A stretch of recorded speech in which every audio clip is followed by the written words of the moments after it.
Friends, how do we learn war no more and beat our swords into plowshares? This extraordinary text from more than 2,700 years ago radically challenges us to use our destructive inclinations no longer against each other, but against war itself. We all have destructive forces in us that must be channeled against the tools of war and the mentality of making and justifying war. Only then can peace be truly realized. If you have any doubt that you have any destructive forces inside you, just be aware of the destruction implemented by your teeth the next time you have a meal. When we share a meal together, we are channeling our destructive forces in ways that nurture and build community, rather than destroying each other. This is the heart of Isaiah's vision. Swords, which only serve to destroy and kill, should be beaten. It's important that we beat them into plowshares, whose only purpose is to till the ground and grow food for ourselves and the community. This image symbolizes that we can transform our inner aggression and destructive tendencies into something that can nurture us and the community, rather than something we use to kill each other. But friends, that requires a radical shift in vision. It requires, in fact, that we beat in ourselves the old vision we learned to make war into a radically different vision to make peace. Isaiah's vision requires us to understand the mentality that makes us think war is ever justified, and to beat that mentality into a different mentality that nurtures and creates peace for all. It requires us to envision not one nation under God, or one holy empire under God, but one humanity under God.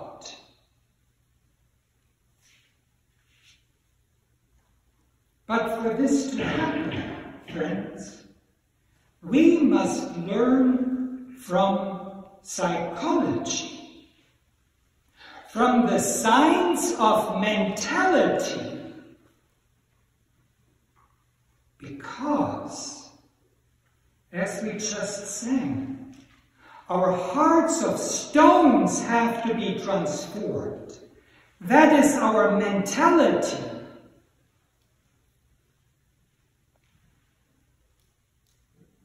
Politics, religion, And most of all, theology. I teach in a theological school. Theology is the reflection on religion. And it's one of the main culprits in perpetuating war. Not my school, though.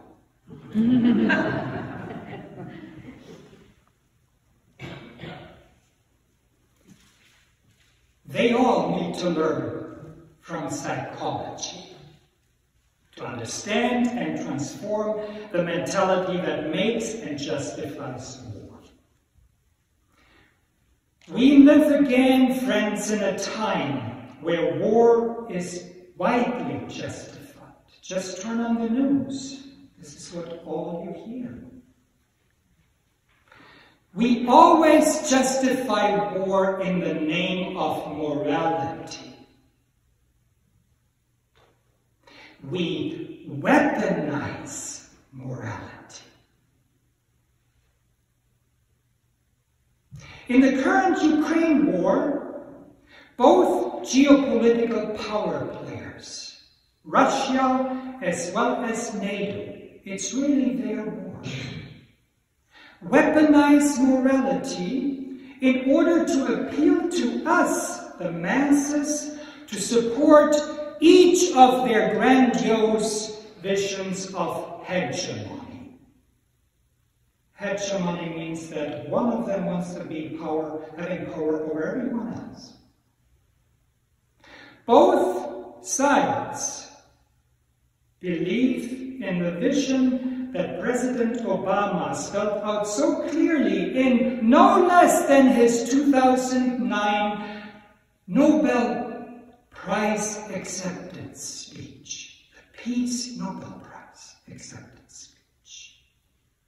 He said, after giving lip service to peace, the instruments of war do have a role to play in preserving the peace.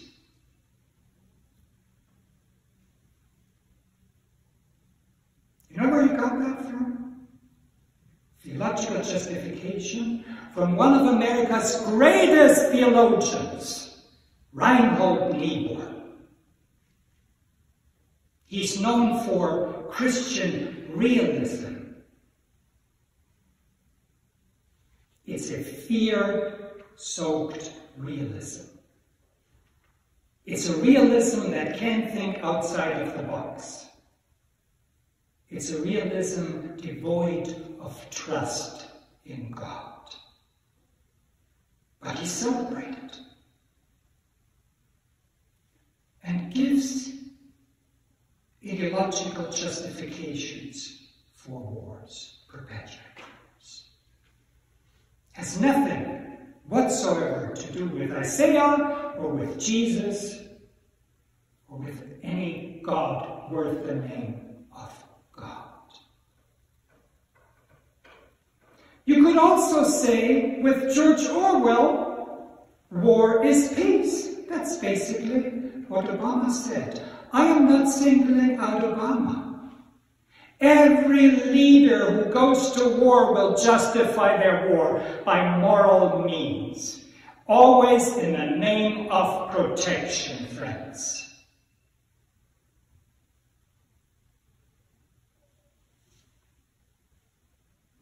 Vladimir Putin, as he would tell it, will say he invaded the Ukraine to protect his people and the large ethnic Russian population in the eastern regions of the Ukraine. NATO-led Western countries will say they are protecting the Ukraine government,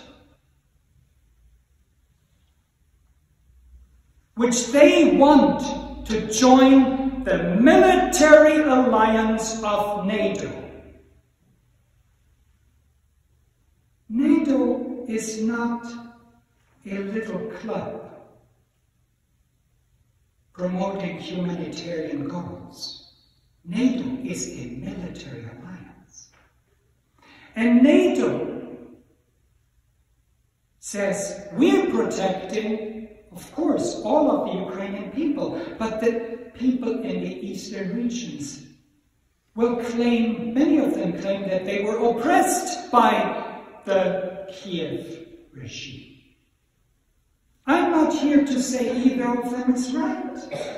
Just telling you, they're both using morality to justify going to war, perpetuating the war, putting more and more weapons into it, using swords rather than plowshares. And Ukrainians, east and west, are the victims. They're the pawns in the geopolitical game of power. When we weaponize morality, friends, we see the mental swords we use to learn war most clearly. These swords are based on universal psychological mechanisms that we all have. Yes, you and I have these mechanisms that I will in a moment talk about. These mechanisms are actually open to either making war, being used as swords, or to being used as plowshares. When we use them in war as swords, they have to be beaten, these mechanisms, into plowshares. And I will make a proposal of how to do that. Our task as humanity is to beat these mechanisms from mental swords into mental plowshares. I propose that we must beat at least 5 psychological mechanisms, mental mechanisms, that we currently use to justify war, into mental plowshares to overcome and end war once and for all. You will easily see that these mental mechanisms show up in your personal lives. I have no time this morning to illustrate that in each case, but you can easily apply that to yourself. The first of these mechanisms is called splitting, and these are actually identified psychological mechanisms we use in diagnosis and everything. I teach counseling in a seminary setting. So these 5 mechanisms are at the heart, in my view, of mental swords. Splitting. The mentality of war is based on splitting into absolute good and absolute evil. Splitting people into absolute good and absolute evil people is required. Splitting is what we do when we dehumanize the enemy and treat them as just vermin.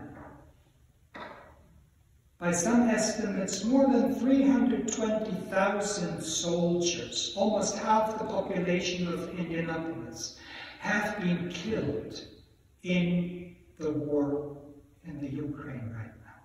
About 10,000 civilians, perhaps.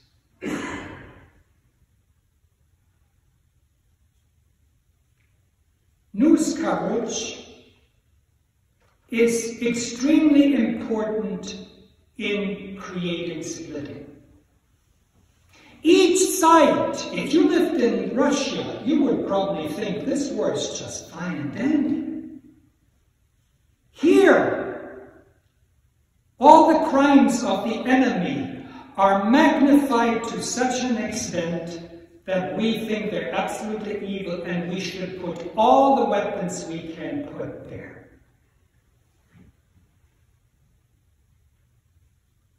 Even though we have used the same weapons in countless wars, and will do that again. In war, it's always the other who is the absolute evil, and we are the absolute good. This is for propaganda purposes, so that we, the masses, will say, oh yes. Isaiah's vision radically challenges this splitting, stops it by saying, nation shall not lift up sword against nation.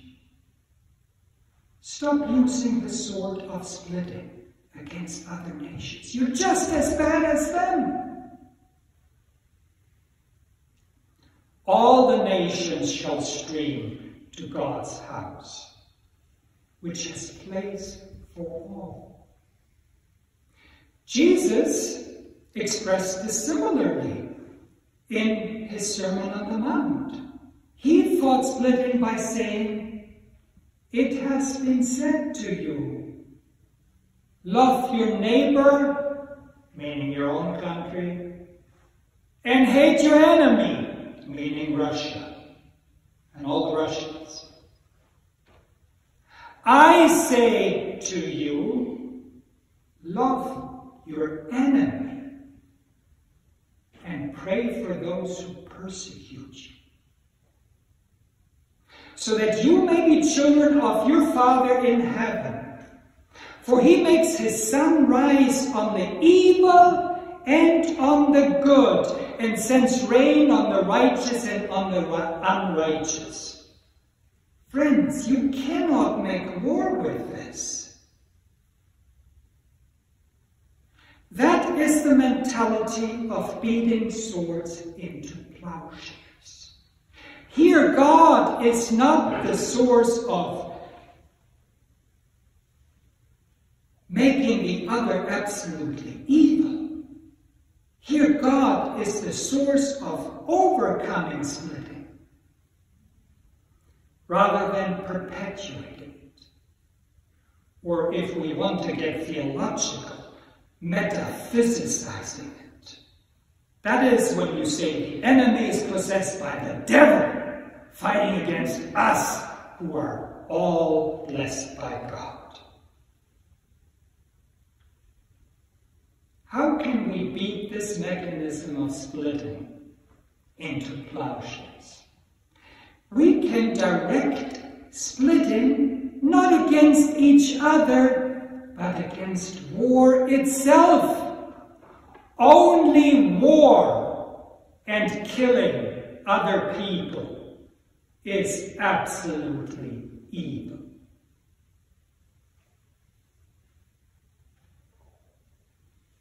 That's what nations should meditate on. The second mechanism is related to this. It's called projection. And Jesus has something for that as well. He said also in the Sermon on the Mount, we should stop when we try to root out evil in others, and instead look at evil in ourselves. Here's what he said. Why do you see the speck in your neighbor's eye, but do not notice the log in your own eye? Now you can relate that to yourself personally, but no doubt you can relate it geopolitically. You know how many children were killed and maimed in the Afghan war alone? 33,000 children were maimed and killed in the Afghan war by NATO, well, not officially NATO, but most of these were NATO countries. 33,000 children. So the next time you see on TV Ukrainian children having been bombed, you should take that as a location to soul search. When have we done this? And how can we stop this from ever happening again? War is the enemy. And we're just as evil as the ones that we fight. That is the message of Jesus. How can we beat this mechanism of projection into Plowshares? Well, we can beat that into Plowshares by directing it toward empathy. In the current situation, we would use our mechanism of projection to understand that the fears that we have in us for security, for resources, the desires for power, these are the same that the other side has. And that could be the basis of conversation. There's not going to be any peace unless both sides, and by that I mean the two geopolitical power players. I'm not talking about the Ukraine. They're being used as the pawn. That these two sides realize we're basically fighting about the same thing. Can we not just come together and create a secure world together? The third mechanism is perhaps the foremost mechanism to learn war, and that mechanism is called identification. You will have no war without thousands, we just heard about 320,000 soldiers, without soldiers identifying them with the leaders and the group. Identification with your own in-group against the out-group is what's being used as a mental sword in war.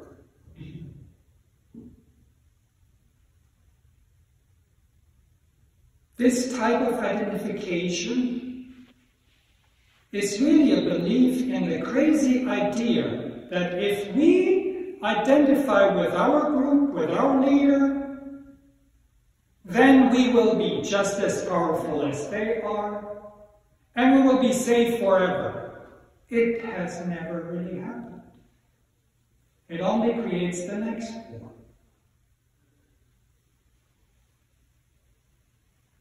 And usually we say, oh, when you identify, you're a hero, you're a patriot. You are noble, godly. You make yourself sacrifice in the name of Jesus. Blasphemy, friends. This is blasphemy. It has nothing to do with Jesus. It is group psychology. We need to beat the mechanism of identification into the plowshare of love your enemy. By that I mean in this case is identify with their suffering. The mothers and fathers and children that have lost or will lose soldiers in this war are all feeling the same pain, my friends. They're all feeling the same thing. Identify with that pain. Identify with the humanity of those you label as enemy. This brings us to the fourth psychological mechanism, omnipotent control. That's a real thing, folks. Omnipotent control. It's the desire for unfettered power and influence. In war, omnipotent control is usually disguised in the form of good intentions. Now, you are all familiar with omnipotent control. When someone has told you they know what's good for you, and then they push it on you, and you know exactly it's not good for you. They are exerting omnipotent control. It's a narcissistic mechanism. The person thinks what's good for them is good for you. when that is used on the world stage among nations, it creates one war after another. It's horrific.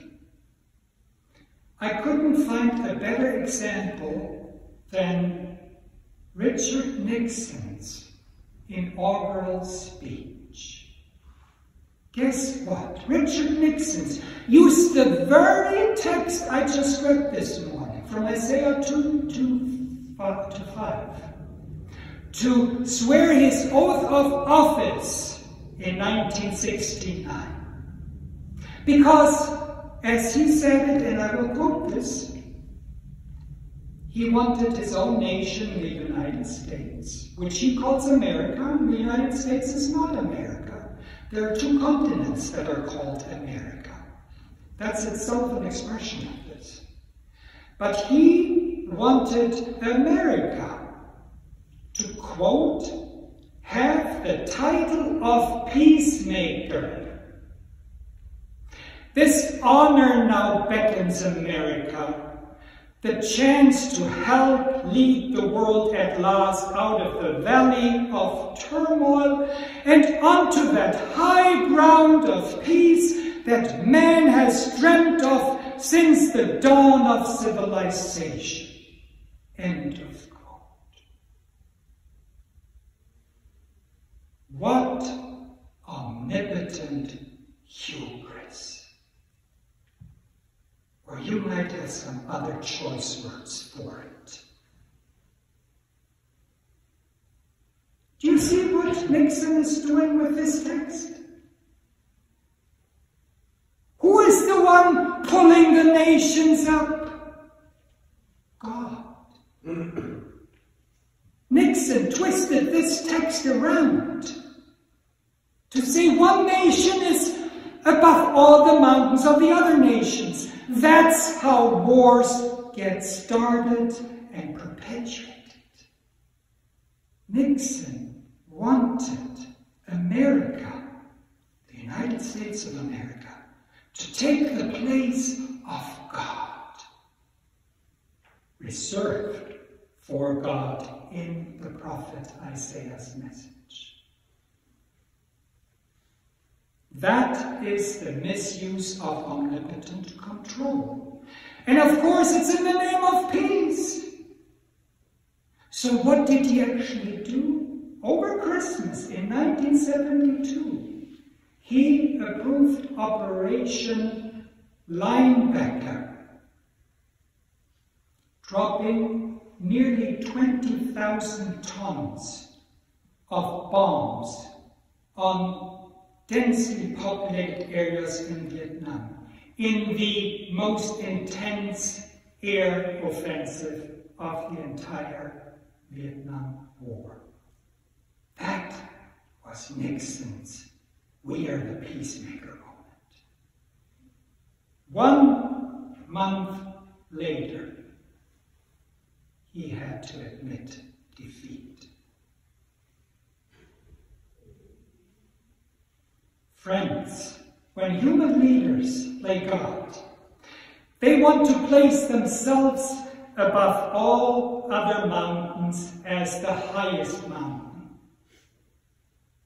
They want a Pax Americana, a Pax Russica, a Pax NATO, meaning that they're the only ones to guarantee peace.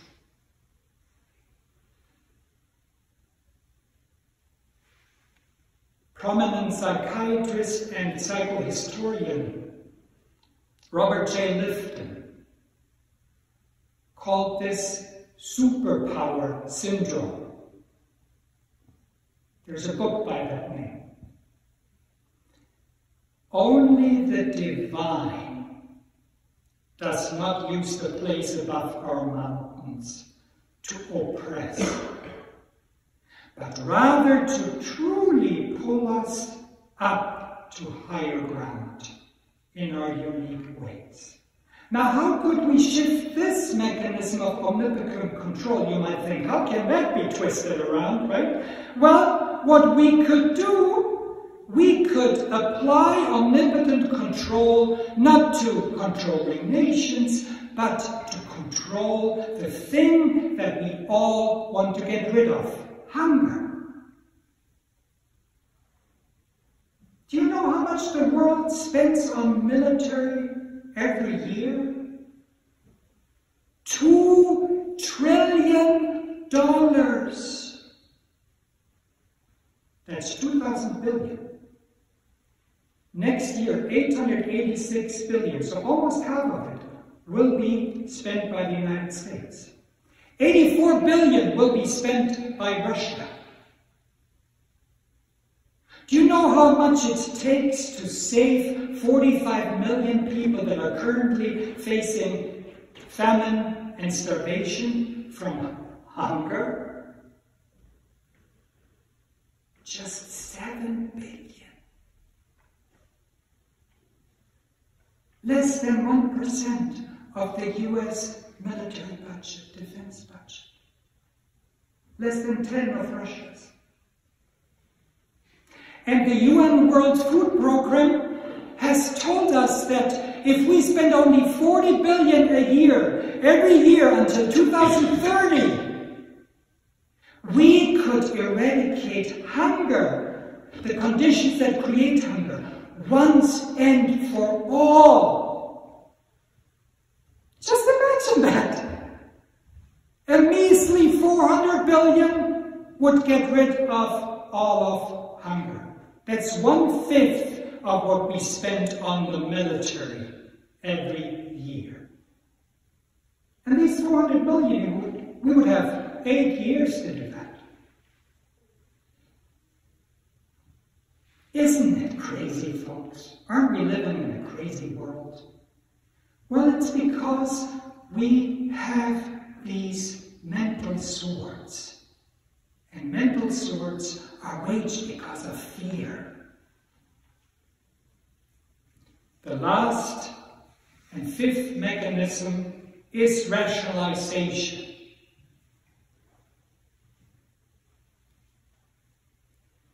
We rationalize pain and humanity away by calling wars just. And it's the theologians who created this first. They came up with a monstrous thing to rationalize war in the name of God. Instead of taking the vision of Isaiah serious and using all powers of reason to end war once and for all.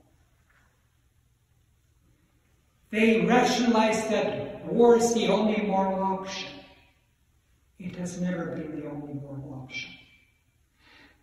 We need to beat the mechanism of rationalization into the plowshare of sound human reasoning. But for that to happen, reason cannot be encumbered by the other 4 mechanisms.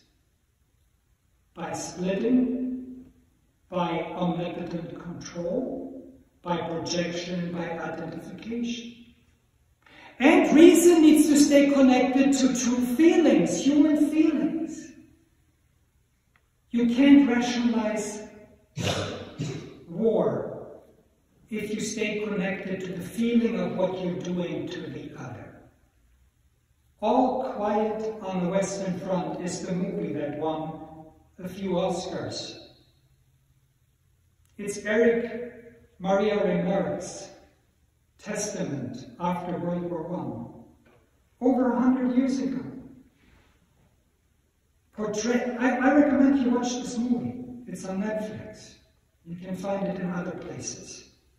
It shows the horror of war, the disillusionment of moral superiority, of weaponizing morality.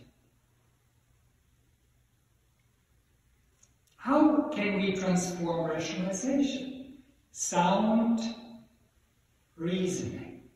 Now, what we, the people, should do with our leaders on both sides, we should say to them, instead of going to the war room, we're going to put you into a peace room. In fact, we're going to make it a peace.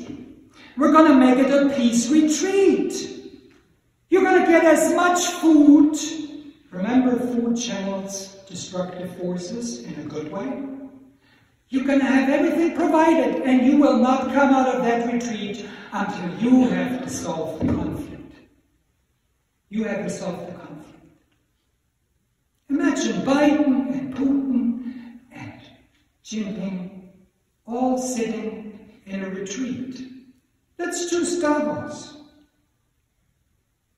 We the people would say, you've got to come with another solution, instead of using our daughters and sons as fodder for your wars, for the lack of your imagination. It's the lack of the leader's imagination. From my point of view, folks, and I know I have to stop, but I would suggest all leaders have to go through a psychopathology test, a psychopathy test. They would need to pass it. We cannot have psychopathic leaders in this world anymore. That should be in our constitutions. It's fine if they like food. That's good. But put them together, say, you've got to find a solution. Unless you find a solution, we're not doing anything. What do you think how quickly they would have a solution? Very quick. Instead of using us and countries as pawns in their chess of power. To conclude, let us beat our mental swords away from weaponizing morality and instead into mental plowshares for truly moral lives that nurture without control, hubris and killing, and instead with compassion, humility, and love. But friends, we cannot think ourselves out of this. We can't. Fear is always stronger than our reason.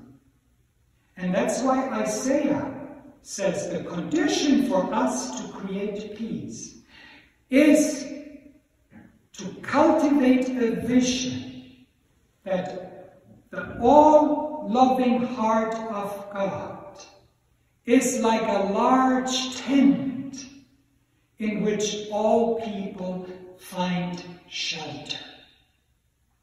All needs can be met, and in which we can share rather than fight over resources. And we do not have to play God with invulnerability postures, because, folks, humanity is always vulnerable.